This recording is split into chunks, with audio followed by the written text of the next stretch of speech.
অভিবাসী প্রত্যাবাসন কর্মসূচি মালয়েশিয়া থেকে ফিরতে নিবন্ধন করেছেন ৩১,০০০ বাংলাদেশি। বিস্তারিত জানতে ভিডিওটি শেষ পর্যন্ত দেখুন। অভিবাসন প্রত্যাবাসন কর্মসূচির মাধ্যমে মালয়েশিয়া থেকে দেশে ফিরতে ৩১,০০০-এরও বেশি বাংলাদেশি নিবন্ধন করেছেন। সব মিলিয়ে ২ লাখের বেশি প্রবাসী এ কর্মসূচিতে নিবন্ধন করেছেন।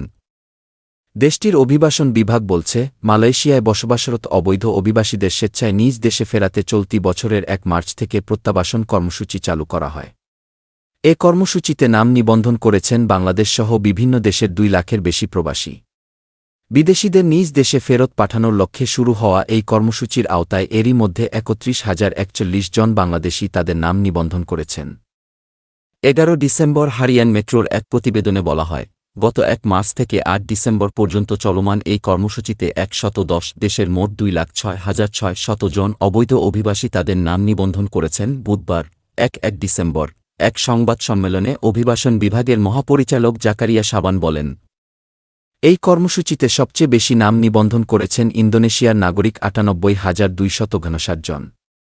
এছাড়া বাংলাদেশের ৩১,০৪১ জন, ভারতের ২৮,১৫২ জন, পাকিস্তানের ৪,০০৮ জন এবং মিয়ানমারের ৩,৩৬৬ জন রয়েছেন। নিবন্ধনকারীদের মধ্যে ১,০৪৬,৭০৪ জন পুরুষ এবং ৪,৮,৬০৩ জন নারী। এছাড়া ৫,৮৫২ জন ছেলে, শিশু এবং ৫,৩৬৭ জন মেয়ে, শিশু রয়েছে বলে জানান তিনি। এই কর্মসূচির মাধ্যমে এরই মধ্যে ১,৮০,৩৪৩ জন অবৈধ অভিবাসীকে নিজ দেশে ফেরত পাঠানো হয়েছে। যারা দেশে ফিরছেন তাদের বেশিরভাগই বেকার ছিলেন কিংবা প্রয়োজনীয় কাগজপত্র ছাড়া মালয়েশিয়ায় অবস্থান করছিলেন। আবার সম্প্রতি ওয়ার্ক পারমিট ভিসায় এসে কাজ না পেয়ে প্রতারণার শিকার হয়েও অনেকে ফিরে গেছেন দেশে। প্রত্যাবাসন কর্মসূচি চলবে চলতি বছরের ৩ ডিসেম্বর পর্যন্ত।